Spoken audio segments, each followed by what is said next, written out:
Sexual reproduction in flowering plants. Are we not lucky that plants reproduce sexually? The myriads of the flowers that we enjoy grazing at, the scents and the perfumes that we swoon over, the rich colors that attract us are all there as an aid to sexual reproduction. Flowers do not exist only for us to be used for our own selfishness. All flowering plants show sexual reproduction. A look at the diversity of the structures of the inflorescence, flowers, and the floral part shows an amazing range of adaptations to ensure the formation of the end products of sexual reproduction, the fruits and the seeds. In this chapter, let us understand the morphology, structure, and the process of sexual reproduction in flowering plants, angiosperms. Flower. A fascinating organ of angiosperms. Human beings have had an intimate relationship with flowers since time immemorial. Flowers are objects of aesthetic, ornamental, social, religious, and cultural value. They have always been used as symbols for conveying important human feelings such as love, affection, happiness, grief, mourning, etc. List at least 5 flowers of ornamental value that are commonly cultivated at homes and in gardens.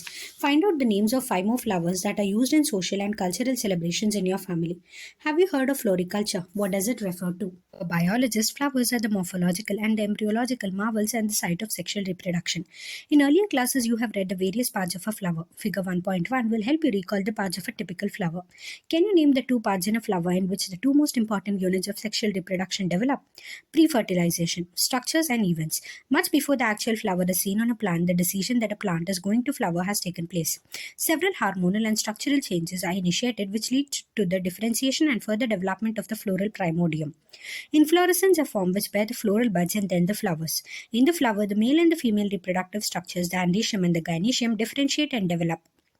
You would recollect that the androecium consists of a wall of stamens representing the male reproductive organ and the gynoecium represents the female reproductive organ. In microsporangium and the pollen grain. Figure 1.2a shows the 2 parts of a typical stamen, the long and slender stalk called the filament and the terminal generally bilobe structure called the anther. The proximal end of the filament is attached to the thalamus or the petal of a flower. The number and the length of the stamens are variable in flowers of different species. If you were to collect a stamen each from 10 flowers, each from different species and arrange them on a slide, you would be able to appreciate the large variation in size seen in nature. Careful observation of each stamen under a dissecting microscope and making neat diagrams would elucidate the range in shape and attachment of the anthers in different flowers. A typical angiosperm anther is bilobe with each lobe having 2 theca, that is, they are dithecous. Often a longitudinal groove runs lengthwise separating the theca. Let us understand the various types of tissues and their organization in the transverse section of an anther. The bilobe nature of an anther is very distinct in the transverse section of the anther. The anther is a 4-sided tetragonal structure consisting of 4 microsporangia located at the corners, 2 in each lobe. The microsporangia develop further and become the pollen sacs. They extend longitudinally all through the length of the anther and are packed with the pollen grains. Structure of the microsporangium. In a transverse section, a typical microsporangium appears near circular in outline. It is generally surrounded by 4 wall layers, the epidermis, endothecium, middle layers, and the tapetum. The outer 3 wall layers perform the function of protection and help in the dehiscence of the anther to release the pollen. The innermost wall layer is the tapetum. It nourishes the developing pollen grains. Cells of the tapetum possess dense cytoplasm and generally have more than one nucleus. Can you think of how tapetal cells could become binucleate? When the anther is young, a group of compactly arranged homogeneous cells called the sporogenous tissue occupies the center of each microsporangium. Microsporogenesis. As the anther develops, the cells of the sporogenous tissue undergo meiotic divisions to form microspore tetrads. What would be the ploidy of the cells of the tetrad? As each cell of the sporogenous tissue is capable of giving rise to a microspore tetrad, each one is a potential pollen or microspore mother cell.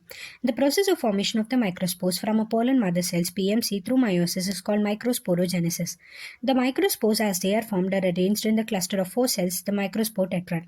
As the anther matures and dehydrates, the microspores disassociate from each other and develop into the pollen grains. Inside each microsporangium, several thousands of microspores or the pollen grains are formed that are released with the dehiscence of the anther. Pollen grain. The pollen grains represent the male gametophytes. If you touch the opened anthers of the hibiscus or any other flower, you would find deposition of the yellow powdery pollen grains on your fingers. Sprinkle these grains on a drop of water taken on a glass slide and observe under a microscope. You will really be amazed at the variety of the architecture, size, shapes, colors, designs seen on the pollen grains from the different species. Pollen grains are generally spherical, measuring about 25 to 50 micrometers in diameter. It has a prominent two-layered wall. The hard outer layer is called the exine and is made up of sporopollenin, which is one of the most resistant organic material known. It can withstand high temperatures and strong acids and alkali. No enzyme that degrades the sporopollenin is so far known. Pollen grain exine has prominent apertures called the germ pores where sporopollenin is absent. Pollen grain are well preserved as fossils because of the presence of sporopollenin. The exine exhibits a fascinating array of patterns and designs. Why do you think the exine should be hard? What is the function of the germ pore? The inner wall of the pollen grain is called the intine. It is thin and continuous layer made up of cellulose and pectin. The cytoplasm of the pollen grain is surrounded by the plasma membrane. When the pollen grain is mature, it contains two cells, the vegetative and the generative cell. The vegetative cell is bigger, has abundant food reserve, and a large irregularly shaped nucleus. The generative cell is small and floats in the cytoplasm of the vegetative cell. It is spindle shaped with dense cytoplasm and a nucleus. In over 60% of the angiosperms, pollen grains are shed at this two cell stage. In the remaining species, the generative cells divides mitotically to give rise to two male gametes before pollen grains are shed. Three cell stage. Pollen grains of many species cause severe allergies and bronchial afflictions in some people, often leading to chronic respiratory disorders like asthma, bronchitis, etc. It may be mentioned that Parthenium or the carrot grass that came into India as a contaminant with the imported wheat has become ubiquitous in occurrence and causes pollen allergy. Pollen grains are rich in nutrients. It has become a fashion in the recent years to use the pollen tablets as the food supplements. In Western countries, a large number of the pollen products in the form of tablets and syrups are available in the market. Pollen consumption has been claimed to increase the performance of the athletes and the racehorses. When once they are shed, pollen grains have to land on the stigma before they lose viability if they have to bring about fertilization. How long do you think the pollen grains retain the viability? The period for which the pollen grains remain viable is highly variable and to some extent depends on the prevailing temperature and the humidity. In some cereals such as rice and wheat, pollen grains lose viability within 30 minutes of their release, and in some members of the Rosacea, Leguminaceae, and the Solanaceae, they maintain viability for months. You may have heard of storing semen or sperms of many animals, including the humans, for artificial insemination.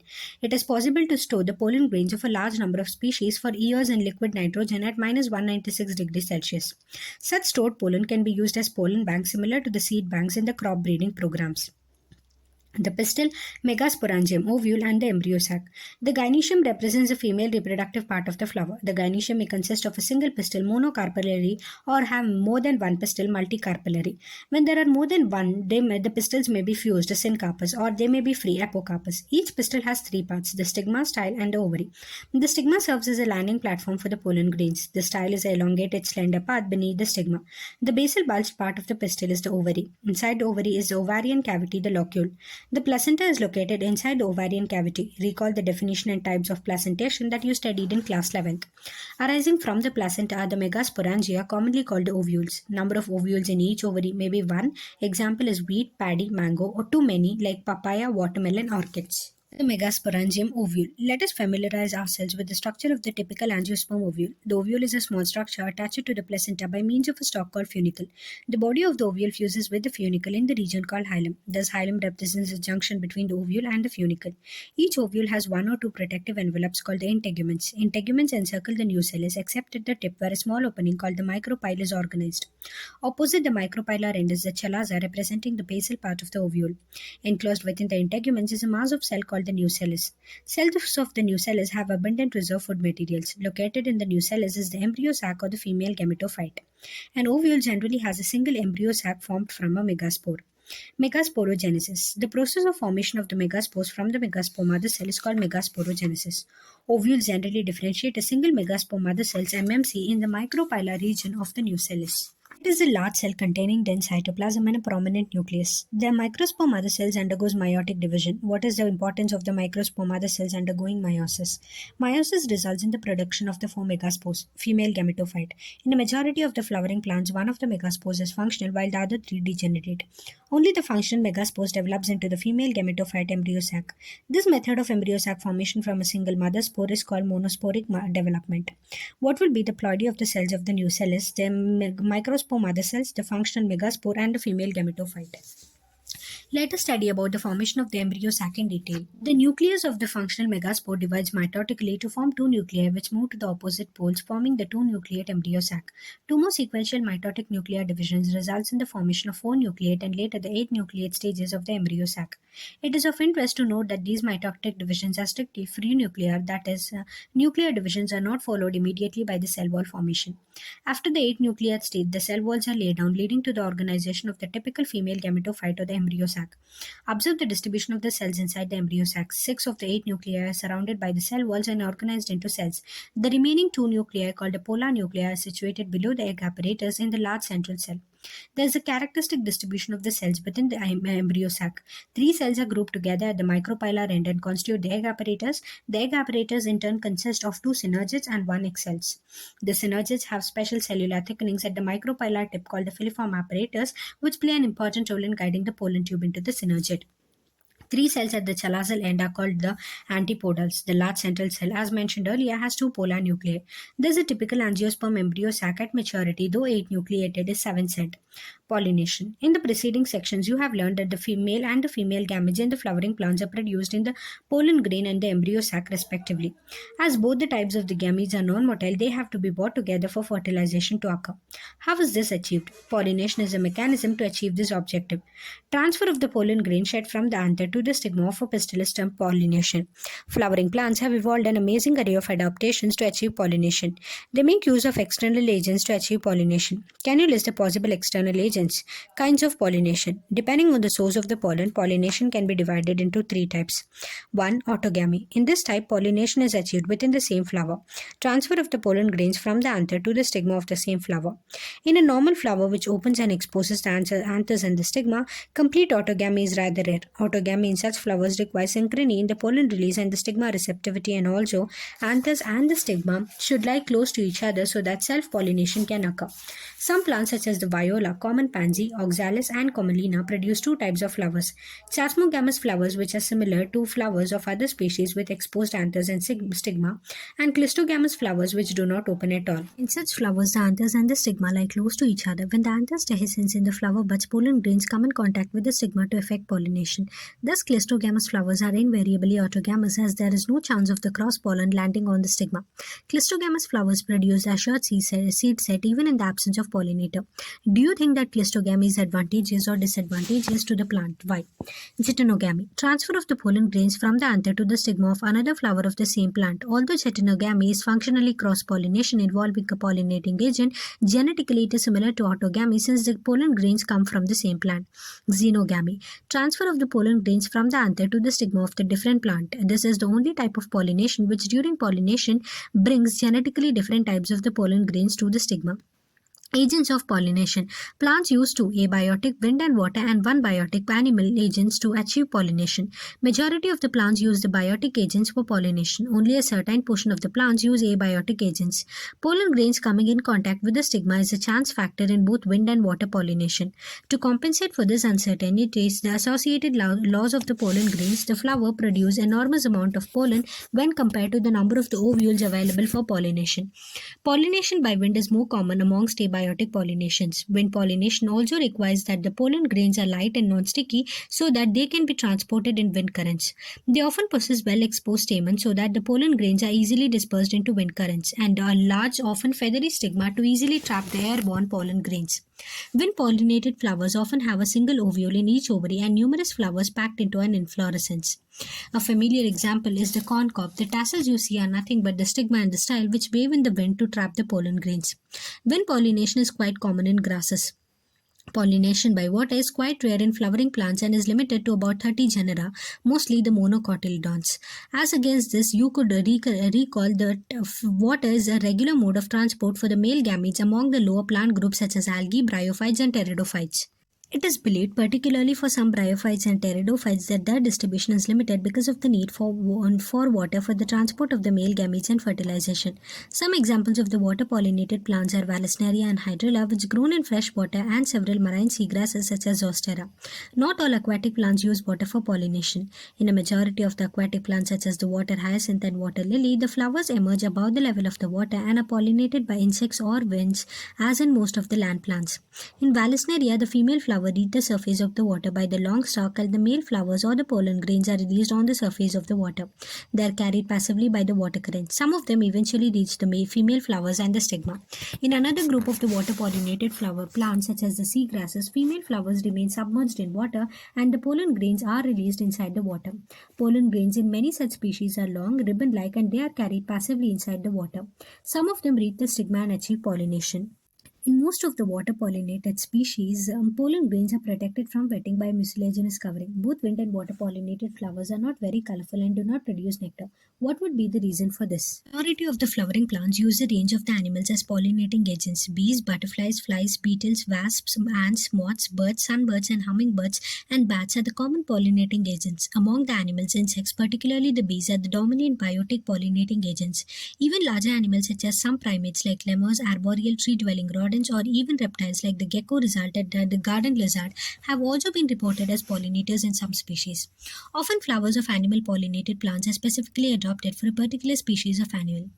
Majority of the insect pollinated flowers are large, colorful, fragrant, and rich in nectar. When the flowers are small, a number of the flowers are clustered into an inflorescence to make them conspicuous. Animals are attracted to flowers by color and or fragrance. The flowers pollinated by the flies and the beetles secrete foul odors to attract these animals.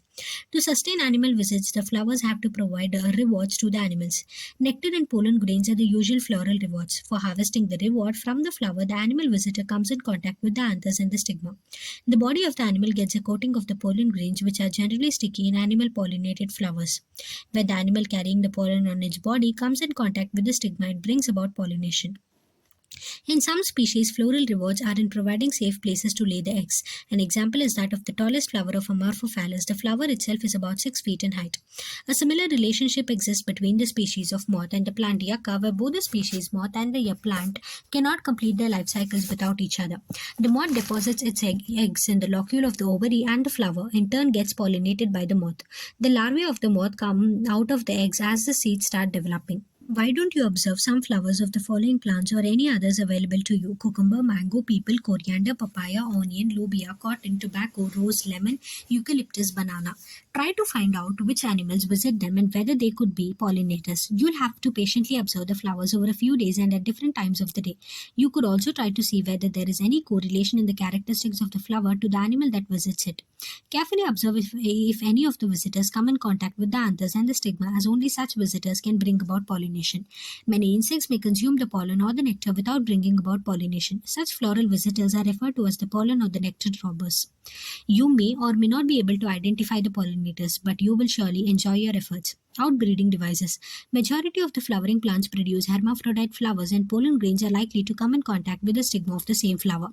Continued self-pollination results in inbreeding depression. Flowering plants have developed many devices to discourage self-pollination and to encourage cross-pollination. In some species, pollen release and the stigma receptivity are not synchronized. Either the pollen is released before the stigma becomes receptive, or the stigma becomes receptive much before the release of the pollen. In some other species, the anther and the stigma are placed at different positions so that the pollen cannot come in contact with the stigma of the same flower. Both these devices prevent autogamy. The third device to prevent inbreeding is self-incompatibility. This is a genetic mechanism and prevents self-pollen from the same flower or other flowers of the same plant from fertilizing the ovules by inhibiting pollen germination or pollen tube growth in the pistil. Another device to prevent self-pollination is the production of the unisexual flowers. If both the male and the female flowers are present on the same plant, such as castor and maize monoecious, it prevents autogamy but not geitonogamy.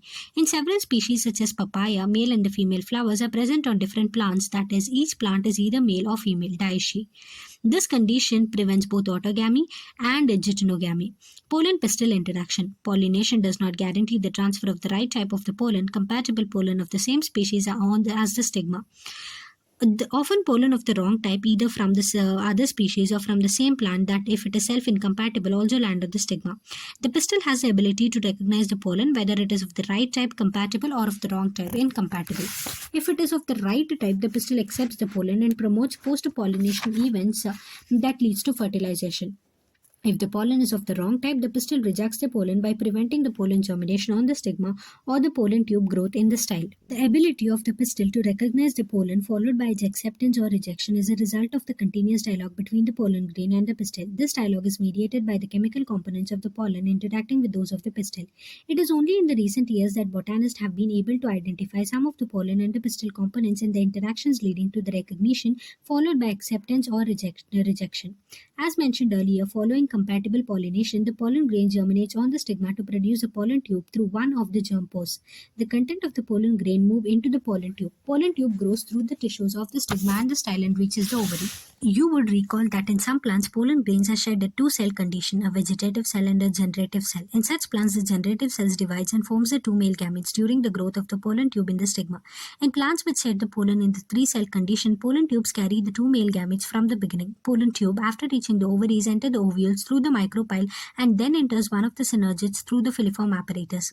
Many recent studies have shown that filiform apparatus present at the micropylar part of the synergids guides the entry of the pollen tube. All these events from the pollen deposition on the stigma until the pollen tubes enters the ovule are together referred to as the pollen-pistil interaction. As pointed out earlier, pollen-pistil interaction is a dynamic process involving the pollen recognition followed by promotion or inhibition of the pollen. The knowledge gained in this area would help the plant breeder in manipulating the pollen-pistil interaction even in incompatible pollinations to get desired hybrids. You can easily study the pollen germination by dusting some pollen from the flowers such as peach, cheek pea, crotalaria, balsam, and vinca on a glass slide containing a drop of sugar solution, about 10%. After about 15 to 30 minutes, observe the slide under the low power lens of the microscope. You are likely to see the pollen tubes coming out of the pollen grains. As you shall learn in the chapter on the plant breeding, chapter 9, a breeder is interested in crossing different species and often genera to combine undesirable characters to produce commercially superior varieties. Artificial hybridization is one of the major approaches of the crop improvement program. In such crossing experiments, it is important to make sure that only the desired pollen grains are used for pollination and the stigma is protected from contamination from unwanted pollen. This is achieved by emasculation and bagging techniques. If the female parent bears bisexual flowers, removal of the anthers from the flower bud before the anther dehisces using a pair of forceps is necessary. This step is referred to as emasculation. Emasculated flowers have to be covered with a bag of suitable size, generally made up of butter paper, to prevent contamination of its stigma with unwanted pollen. This process is called bagging. When the stigma of the bagged flower attains receptivity, mature pollen grains collected from the anthers of the male parent are dusted on the stigma and the flowers are rebagged and the fruits are allowed to develop. If the female parent produces unisexual flowers, there is no need for emasculation. The female flower buds are bagged before the flowers open. When the stigma becomes receptive, pollination is carried out using the desired pollen and the flowers are rebagged. Double fertilization. After entering one of the synergids, the pollen tube releases the two male gametes into the cytoplasm of the synergids. One of the male gametes moves towards the egg cell and fuses with its nucleus, thus completing the syngamy. This results in the formation of the diploid cell, the zygote. The other male gamete moves towards the two polar nuclei located in the central cell and fuses with them to produce a triploid primary endosperm nucleus spin. As this involves the fusion of the three haploid nuclei, it is termed as triple fusion. Since two types of fusion, syngamy and triple fusion, takes place in an embryo sac, the phenomenon is termed double fertilization, an event unique to flowering plants. The central cell after triple fusion becomes a primary endosperm cell peck and develops into the endosperm, while the zygote develops into an embryo. Post-fertilization structures and events. Following double fertilization, events of the endosperm and the embryo development, maturation of the ovules into the seeds and ovary into the fruit, are collectively termed post-fertilization events. Endosperm. Endosperm development precedes embryo development. Why? The primary endosperm cell divides repeatedly and forms a triploid endosperm tissue. The cells of this tissue are filled with reserved food materials and are used for the nutrition of the developing embryo. In the most common type of endosperm development, the primary endosperm nucleus undergoes successive nuclear divisions to give rise to free nuclei. This stage of endosperm development is called free nuclear endosperm. Subsequently, cell wall formation occurs and the endosperm becomes cellular. The number of the free nuclei formed before cellularization varies greatly. The coconut water from the tender coconut that you are familiar with is nothing but the free nuclear endosperms made up of thousands of nuclei, and the surrounding white kernel is the cellular endosperm. The endosperm may either be completely consumed by the developing embryo, example is the pea, groundnut, beans, before the seed maturation, or it may persist in the mature seed, example is the castor and the coconut, and be used up during seed germination. Split open some seeds of the castor, peas, beans, groundnut, fruits of coconut, and look for the endosperm in each case. Find out whether the endosperm is persistent in cereals like wheat, rice, and maize. Embryo. Embryo develops at the micropylar end of the embryo sac where the zygote is situated. Most zygotes divide only after a certain amount of the endosperm is formed. This is an adaptation to provide assured seed nutrition to the developing embryo. Though the seeds differ greatly, the early stages of the embryo development, embryogeny, are similar in both monocotyledons and dicotyledons. Figure 2.13 depicts the stages of the embryogeny. In a dicotyledonous embryo, the zygote gives rise to the proembryo and subsequently to the globular, heart-shaped and a mature embryo. A typical dicotyledonous embryo consists of an embryonal axis and two cotyledons. The portion of the embryonal axis above the level of the cotyledons is the epicotyle, which terminates with the plumule or the stem tip. The cylindrical portion below the level of the cotyledons is the hypocotyle that terminates at its lower end in the radicle or the root tip. The root tip is covered with the root cap. Embryos of monocotyledons possess only one cotyledon. In the grass family, this cotyledon is called the scutellum that is situated towards one side lateral of the embryonal axis. At its lower end, the embryonal axis has the radicle and the root tip enclosed in an undifferentiated sheet called the coleorhiza. The portion of the embryonal axis above the level of attachment of the scutellum is the epicotyle. Epicotyle has shoot apex and a few leaf primodia enclosed in a foliar structure, the coleoptile. Soak a few seeds in water, say of wheat, maize, peas, chickpeas, groundnut overnight. Then split the seeds and observe the various parts of the embryo and the seed. In angiosperms, the seed is the final product of sexual reproduction. It is often described as a fertilized ovule. Seeds are formed inside fruits. A seed typically consists of the seed coats, cotyledons, and an embryo axis. The cotyledons of the embryo are simple structures, generally thick and swollen due to the storage of the food reserves as in legumes. Mature seeds may be non-albuminous or ex-albuminous. Non-albuminous seeds have no residual endosperm as it is completely consumed during the embryo development. Example is the pea and the groundnut. Albuminous seeds retain a part of the endosperm as it is not completely used up during the embryo development. Example is the wheat, maize, barley, castor. Occasionally in some seeds such as the black pepper and the beet, remnants of the nucellus are also persistent. This residual persistent nucellus is the perisperm. Integuments of the ovules harden as tough protective seed coats. The micropyle remains as a small pore in the seed coat. This facilitates the entry of the oxygen and the water into the seed during germination. As the seed matures, its water content is reduced and the seed becomes relatively dry, 10 to 15% of moisture by mass.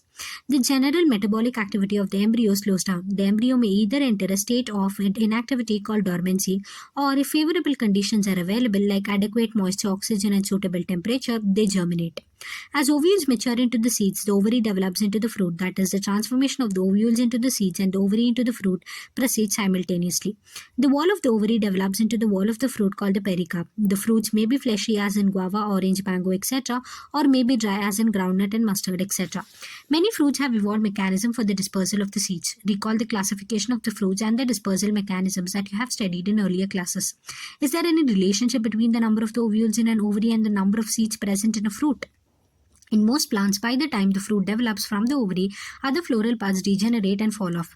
However, in a few species such as the apple, strawberry, cashew, etc., the thalamus also contributes to the fruit formation. Such fruits are called the false fruits. Most fruits, however, develop only from the ovary and are called true fruits. Although in most of the species, fruits are the result of fertilization, there are a few species in which the fruits develop without fertilization. Such fruits are called parthenocarpic fruits. Banana is one such example. Parthenocarpy can be induced through the application of the growth hormones, and such fruits are seedless. Seeds offer several advantages to the angiosperms. Firstly, since reproductive processes such as pollination and fertilization are independent of water, seed formation is more dependable. Also, seeds have better adaptive strategies for the dispersal to new habitats and help the species to colonize in other areas. As they have sufficient food reserves, young seedlings are nourished until they are capable of photosynthesis on their own. The hard seed coat provides protection to the young embryo. Being products of sexual reproduction, they generate new genetic combinations leading to variations. Seed is the basis of our agriculture. Dehydration and dormancy of the mature seeds are crucial for the storage of the seeds, which can be used as food throughout the year and also to raise the crop in the next season. Can you imagine agriculture in the absence of seeds or in the presence of seeds which germinate straight away soon after the formation and cannot be stored? How long do the seeds remain alive after they are dispersed? This period again varies greatly. In a few species, the seed loses viability within a few months. Seeds of a large number of species live for several years. Some seeds can remain alive for hundreds of years. There are several records of very old yet viable seeds. The oldest is that of the lupine, Lupus artericus, excavated from the Arctic tundra. The seed germinated and flowered after an estimated record of 10,000 years of dormancy. A recent record of the 2,000 years old viable seed is that of the date palm, the Phoenix dactylifera, discovered during the archaeological excavation at the King Herod's palace near the Dead Sea. After completing a brief account of the sexual reproduction of the flowering plants, it would be worth attempting to comprehend the enormous reproductive capacity of some flowering plants by asking the following questions. How many eggs are present in an embryo sac? How many embryo sacs are present in an ovule? How many ovules are present in an ovary? How many ovaries are present in a typical flower? How many flowers are present on a tree? And so on. Can you think of some plants in which the fruits contain very large number of seeds? Orchid fruits are one such category, and each fruit contains thousands of tiny seeds. Similar is the case of fruits of some parasitic plant species such as the Orobanche and Striga. Have you seen a tiny seeds of ficus? How large is the tree of ficus developed from that tiny seed? How many billions of seeds does each ficus tree produce? Can you imagine any other example in which such a tiny structure can produce such a large biomass over the years? Apomixis and polyembryony. Although seeds in general are the products of fertilization, a few flowering plants such as some species of the Astercia and grasses have evolved a special mechanism to produce seeds without fertilization called apomixis. What is fruit production without fertilization called? Thus, apomixis is a form of asexual reproduction that mimics sexual reproduction. There are several ways of development of the apomictic seeds. In some species, the diploid egg cell is formed without reduction division and develops into the embryo without fertilization. More often, as in many citrus and mango varieties, some of the nucella cells surrounding the embryo sac start dividing, protrude into the embryo sac, and develop into the embryos. Occurrence of more than one embryo in a seed is referred to as polyembryony. Take out some seeds of orange and squeeze them. Observe the many embryos of the different sizes and the shapes from each seed. Count the number of embryos in each seed. What would be the genetic nature of the apomictic embryos? Can they be called clones? Hybrid varieties of several of our food and vegetable crops are being extensively cultivated. Cultivation of the hybrids has tremendously increased productivity. One of the problems of hybrids is that hybrid seeds have to be produced every year. If the seeds collected from hybrids are sown, the plants in the progeny will segregate and do not maintain the hybrid characters. Production of the hybrid seeds is costly, and hence the cost of the hybrid seeds becomes too expensive for the farmers. If these hybrids are made into apomix, there is no segregation of the characters in the hybrid progeny. Then the farmers can keep on using the hybrid seeds to raise new crop year after year, and he does not have to buy hybrid seeds every year. Because of the importance of the apomixes in hybrid seed industry, active research is going on in many laboratories around the world to understand the genetics of apomixes and to transfer the apomictic genes into hybrid varieties. Summary. Flowers are the seeds of sexual reproduction in angiosperms. In the flower, androecium consisting of the stamens represents the male reproductive organs, and the gynoecium consisting of the pistils represents the female reproductive organs. A typical anther is bilobe, dithecous and tetrasporangiate. Pollen grains develop inside the microsporangia. Four wall layers, the epidermis, endothecium, middle layers and the tapetum surround the microsporangium. Cells of the sporogenous tissue lying in the center of the microsporangium undergo meiosis, microsporogenesis to form tetrads of microspores. Individual microspores mature into the pollen grains. Pollen grains represent the male gametophytic generation. The pollen grains have two layered wall, the outer exine and the inner intine. The exine is made up of sporopollenin and has germ pores. Pollen grain may have two cells, a vegetative cell and a generative cell, or three cells, a vegetative cell and two male gametes at the time of shedding. The pistil has three parts, the stigma, style and the ovary. Ovules are present in the ovary. The ovules have a stalk called funicle, protective integuments and an opening called micropyle. The central tissue is the nucellus in which the archisporium differentiates. A cell of the archisporium, the megaspoma, the cells divides meiotically, and one of the megaspores forms the embryo sac, the female gametophyte. The mature embryo sac is 7-celled and 8 nucleated. At the micropylar end is the egg apparatus consisting of two synergids and an egg cell. At the chalazal end are three antipodals. At the center is a large central cell with two polar nuclei. Pollination is a mechanism to transfer the pollen grains from the anther to the stigma. Pollinating agents are either abiotic like wind and water or biotic like animals. Pollen pistil interaction involves all the events from the landing of the pollen grains on the stigma until the pollen tube enters the embryo sac. When the pollen is compatible, or pollen inhibition when the pollen is incompatible. Following compatible pollination, the pollen grains germinate on the stigma and the resulting pollen tube grows through through the style, enters the ovules, and finally discharges two male gametes in one of the synergids. Angiosperms exhibit double fertilization because two fusion events occur in each embryo sac, namely the syngamy and the triple fusion. The products of these fusions are the diploid zygote and the triploid primary endosperm nucleus in the primary endosperm cell. Zygote develops into the embryo and the primary endosperm cell forms the endosperm tissue. Formation of the endosperm always precedes development of the embryo. The developing embryos passes through different stages such as the proembryo, globular, and the heart-shaped stages before maturation. Mature dicotyledonous embryo has two cotyledons and an embryonal axis with epicotyle and hypocotyle. Embryos of monocotyledons have a single cotyledon. After fertilization, ovary develops into the fruits and ovules develops into the seeds.